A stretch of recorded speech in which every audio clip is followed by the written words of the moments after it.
एक के बाद एक अजीब और गरीब हादसों से समीर बहुत घबरा जाता है। कुछ समझ नहीं आता, ये सब क्या हो रहा है। आखिर इन सब के लिए कौन जिम्मेदार है। समीर की ये परेशानी रूही को भी बेचैन कर रही। 2 दिन समीर ऐसे ही घर में गुजार देता है। ना उसका काम में मन लगता है, ना ही वो रूही को समय दे पा रहा है। एक अजीब सी बेचैनी उसे अंदर ही अंदर खाई जा रही है। शाम का वक्त है, सर्दी करीब ही है। खुश्क हवाएं चल रही हैं। समीर अपनी टेरेस पर खड़ा बहुत दूर दूर देखने की कोशिश कर रहा है, जैसे किसी सच तक पहुंचना चाहता हो।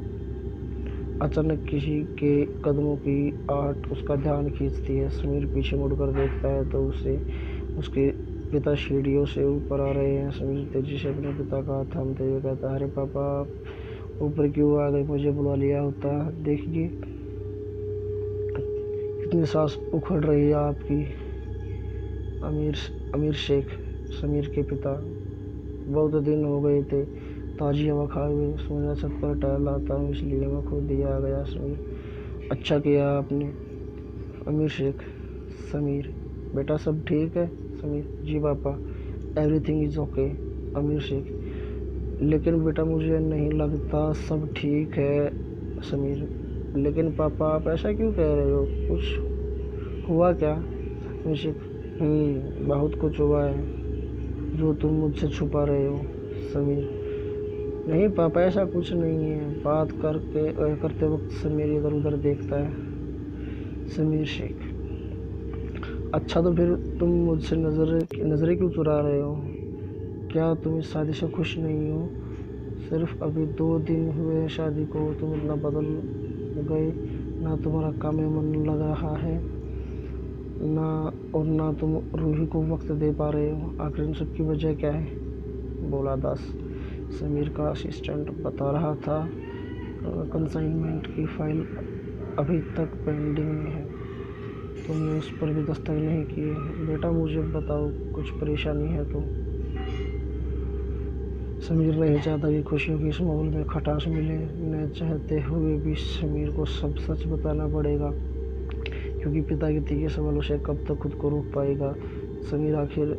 आखिर समीर ने अपनी चुप्पी तोड़ते हुए कहा, पापा। समीर, नहीं पापा, इन सब में रूही की कोई गलती नहीं है, बल्कि बात कुछ ऐसी है। इतना कहकर समीर चुप हो जाता है और इधर उधर देखने लगता है। समीर की चुप्पी से अमीर शेख बेचैन होते हुए कहते हैं, अमीर शेख, समीर क्या बात है? मुझे सब बताओ। समीर, पापा, पिछले 4-5 दिन से मेरे साथ बहुत अजीबोगरीब बातें हो रही हैं। समीर शेख की कुछ समझ नहीं आता। समीर क्या कह रहा है? वो जोर देकर कहते हैं, क्या? कैसे हादसे? बेटा मुझे सब बताओ, क्या हुआ था तुम्हारे साथ? समीर अपने पिता को एक एक कर सभी घटनाओं के बारे में बताता है, जिसे जानकर समीर से कौन सा खतरे का आभास होता है। लेकिन अमीर शेख समीर को डराते नहीं, बल्कि उसका हौसला बढ़ाते हुए हमेशा, अच्छा तो इस सब की वजह से तुम टेंशन में आ गए हो। देखो बेटा, हो सकता है तुम्हारे साथ मजाक कर रहा हो, कोई तुम्हें आजमा रहा हो इन सब के बारे में। तुम ज़्यादा मत सोचो। तुम्हारी अभी भी शादी हुई है। रोहित को तुम्हारी ज़रूरत है। तुम्हें उसे वक्त देना चाहिए। मेरे ख्याल से तुम दोनों को किसी हिल स्टेशन पर जाना चाहिए। कुछ दिन बाद तुम्हारे बाहर रहोगे तो तुम्हारा भी मन बहलेगा और तुम एक दूसरे को वक्त भी दे पाओगे। अमीर शेख जानते हैं ये सब जो हुआ वो कोई इत्तेफाक नहीं था, बल्कि किसी अनजान खतरे की आड़। अमीर शेख नहीं चाहते कि रूही और समीर अपनी ज़िंदगी डर के साए में गुजारे। अगले दिन समीर और रूही अपना सामान पैक कर चलने की तैयारी करते हैं। दोपहर बाद घर वालों से अलविदा लेते हैं। समीर गाड़ी ड्राइव करता है और रूही उसके बगल में बैठी है। रूही को अभी भी पता नहीं वो दोनों कहाँ जा रहे हैं। रूही, समीर, वैसे हम दोनों जहाँ आ रहे हैं? मैं तुमसे कब से पूछ रही हूँ। समीर रूही को शरारती निगाहों से देखते हुए कहता है। Sameer, Ruhi, my love, relax, a very special surprise waiting for you, calm down.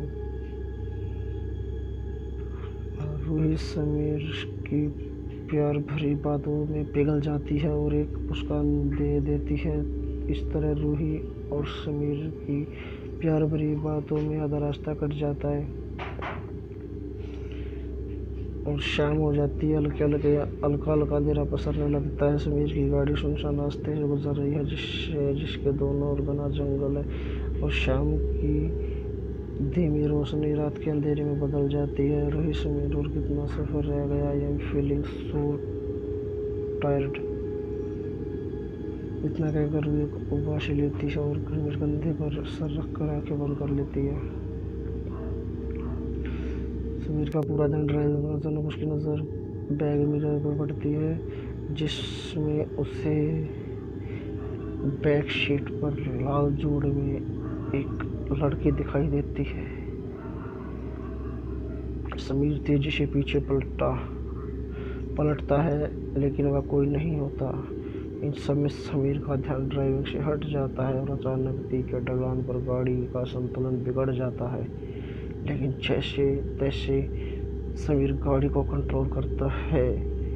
अचानक ब्रेक लगने से रूही की आंखें खुल जाती है। बाहर का नज़ारा देख रूही की भी सांस थम गई क्योंकि गाड़ी जिस रास्ते के ढलान पर रुकी वहाँ से कुछ फीट पर गहरी खाई है। रूही घबरा कर बाहर निकलती है। समीर भी गाड़ी के पास ही खड़ा है। रूही घबराहट में, समीर, आर यू ओके? ये सब कैसे हुआ? समीर अभी भी अपने हवास में नहीं है लेकिन वो नहीं चाहता कि रूही भी खौफ में आ जाए। समीर खुद को संभालते हुए रूही को गले लगा लेता और कहता है, समीर, रूही समीर, रूही, मैं ठीक हूँ, कुछ नहीं हुआ। अचानक गाड़ी के सामने किरण आ गया जिसे बचाने के चक्कर में गाड़ी डिसबैलेंस हो गई। वो गाड़ी में बैठो, कुछ नहीं हुआ, बस कुछ मिनट का सफ़र है और हम मंजिल पर पहुंच जाएंगे। 15-20 मिनट रूही अपनी मंजिल पर पहुंच जाते हैं। समझ लीजिए रूही, आपकी मंजिल आ गई, यही है आपका सरप्राइज़। रूही, अच्छा तो ये है आपका सरप्राइज़, बहुत खूबसूरत जगह है, यहाँ कितनी ठंड है। समीर, हाँ तो ये पहाड़ी इलाका है, यहाँ साल के ज़्यादातर महीने बर्फ़ ही रहती है। वैसे तुम्हें ये जगह पसंद आई तो मेरा आना सफल हो गया। रूही, वो सब ठीक है, जल्दी से किसी होटल में चलो, मैं बहुत थक गई हूँ और भूख भी लगी है। समीर, होटल में रूम पहले ही बुक है, वो देखो उधर दिख रहा है, hotel heaven for stay picnic नाम, बस वहाँ तक जाना है हमें। समीर और रूही होटल में के कमरा नंबर 707 में ठहरते हैं। समीर फ्रेश होने के लिए बाथरूम जाता है लेकिन टॉवल बाहर ही रह जाता है। तभी समीर को शरारत सूझती है।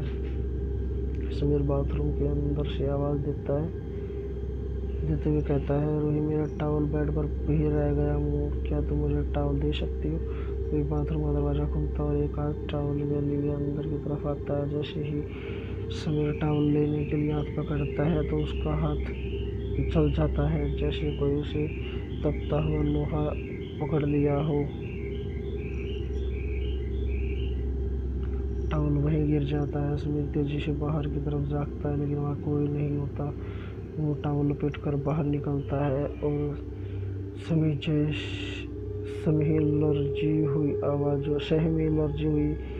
में रूही को आवाज़ लगता, रूही, रूही, रूही, रूही, कहाँ हो तुम? रूही, इतना आवाज़ देने और भी रूही नज़र नहीं आती। समीर बहुत डर जाता है, उसे लगता है कि रूही को कुछ हो गया।